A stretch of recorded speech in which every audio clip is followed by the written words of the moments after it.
daughter was to set up a competition, and that competition will help him pick a worthy husband for his daughter. So what he did was he created a big pool of water and dropped dozens of crocodiles in it. And he said, the young man who can swim across this pool of water to the other end will marry my daughter. So he had a call to all the gentlemen in his village. I'm seeing some young men who are saying they will not marry that woman again. So he had, a summons sent out, and they brought in all of the young, vibrant warriors in his village to come and partake in this competition to marry the king's daughter. And instantly, when they came and they saw the pool of crocodiles, a lot of them began to reveal their desire for the princess and began to step back and say, oh boy, I'm not marry again, I'm not going to die for this princess. If you want to marry, carry go. All right. So, one after the other, they began to back out. And there were a few of them left, maybe like 5 or 6 of them left, around the pool, still considering, and there was this guy, a cripple in that village. So he came around just to find out what's going on.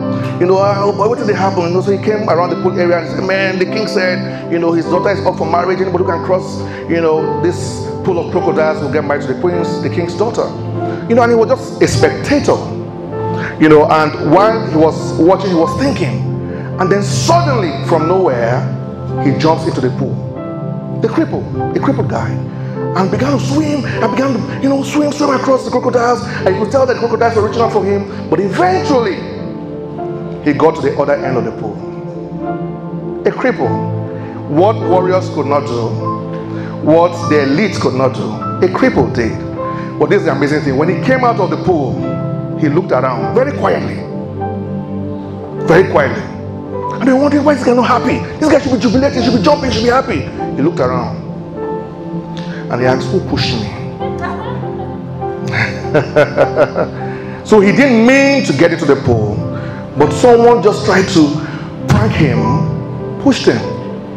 But when they pushed him into that pool, he got across the pool with crocodiles in it.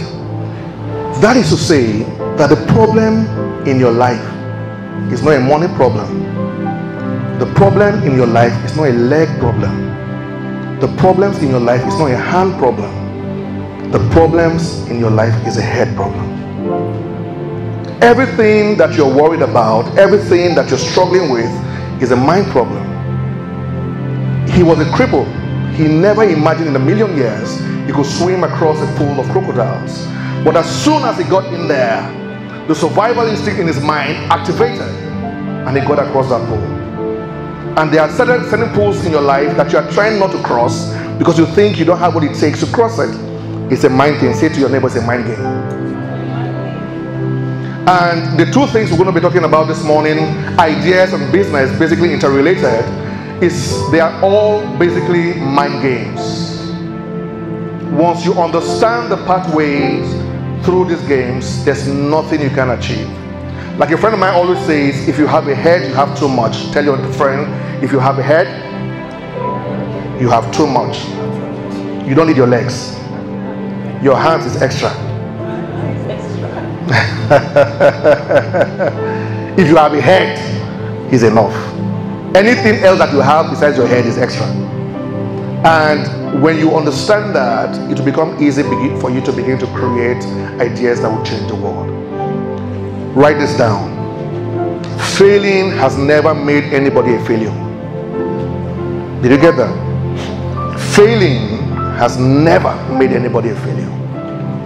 That you failed in your last adventure doesn't mean that you are a failure. The only thing that makes failures anywhere in the world is inaction. Let me ask you a question. You see, I'm just warming up. It's taking 10 minutes already.